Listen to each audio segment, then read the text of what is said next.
समझते हैं सन्निकट मान। जैसे कि कोई संख्या ले लेते हैं यहाँ पर 357, ये संख्या ली गई। पहला क्वेश्चन ले लेते हैं। पहले हम समझेंगे बिना पॉइंट वाले क्वेश्चन सॉल्व करना सीखेंगे, उसके बाद हम पॉइंट में होता है तो उसका सन्निकट मान हम कैसे निकालते हैं। इंग्लिश में इसे कहते हैं अप्रोक्सीमेशन। तो यहाँ पर देखेंगे, अगर इसमें हम पूछता है दहाई में सन्निकट मान बताइए। इकाई दहाई संख्या आप लोगों को आती होंगी, इकाई दहाई सैकड़ा। तो यहाँ पूछा गया है इस संख्या में दहाई का, पूछा गया है दहाई का सन्निकट मान। तो यहाँ पूछा गया है दहाई का, तो आप लोग क्या करेंगे, उसे अंडरलाइन कर लेंगे। ठीक है, इस संख्या को यहाँ पर लिखेंगे समझने के लिए, पहले कॉन्सेप्ट समझेंगे।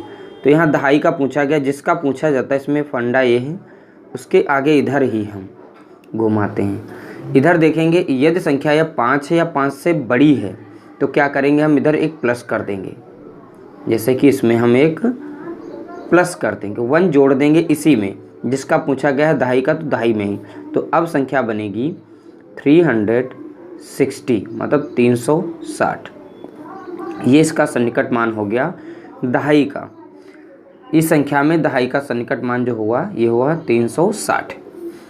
हमने क्या बताया, जिस संख्या का पूछा जाए उसके दाहिने साइड में मुड़ेंगे, पीछे जस्ट।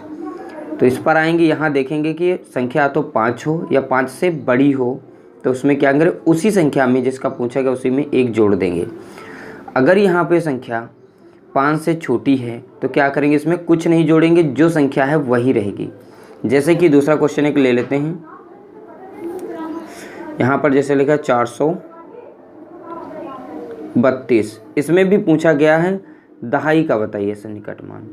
इसमें भी अगर दहाई का पूछता है तो आप लोग क्या बताएंगे, अगर इसमें दहाई का सन्निकट मान पूछता है तो आप लोग इसमें क्या बताएंगे।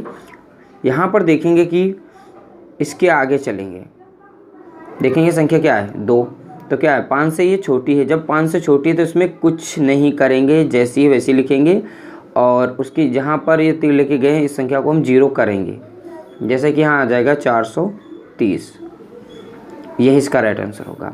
कहने का मतलब क्या हुआ, जब संख्या 5 से छोटी होती है तब हम इसमें कोई भी संख्या किसी भी प्रकार का चेंज नहीं करते हैं और कोई भी संख्या हम नहीं जोड़ते हैं। तो यहाँ पर बनेगी 430। अगला क्वेश्चन ले लेते हैं एक और। जैसे ये संख्या है 22,594, इस संख्या में पूछा गया है सैकड़े का। किसका पूछा गया है, सैकड़े का, सैकड़े का सन्निकट मान। तो आप लोग क्या करेंगे, सैकड़े का पूछा गया, इकाई दहाई सैकड़ा, सैकड़े वाले को अंडरलाइन करेंगे। तो क्या करेंगे, यहीं पर उसके फिर आगे जाएंगे, दूसरे नंबर जस्ट उसके पहले वाली।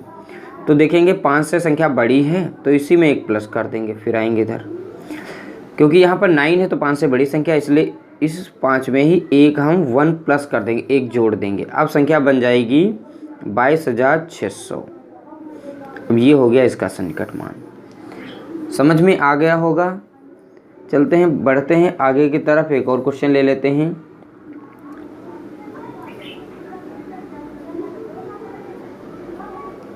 इस संख्या में आप लोगों को बताना है 1000 में सन्निकट मान। किसमें बताना है, 1000 में सन्निकट मान बताना है। 1000 में बताइए सन्निकट मान क्या होगा। इकाई दहाई सैकड़ा हज़ार, फिर पहुंच गए यहाँ पर। ठीक है, फिर यहीं पर मुड़ेंगे आगे की तरफ एक स्टेप। देखेंगे अगर संख्या 5 है या 5 से बड़ी है तो क्या करेंगे, जिसका पूछा गया उसी में एक हम जोड़ देते हैं। तो यहाँ पर संख्या मिल गई 5। मिनिमम क्राइटेरिया क्या था इसका, 5, कम से कम 5 होनी चाहिए। जब 5 है तो इसी में फिर से एक जोड़ देंगे। अब हो जाएगा 12 और 4 कितने 0, 3 0। तो ये संख्या जो अब ये बन गया इसका आंसर सन्निकट मान।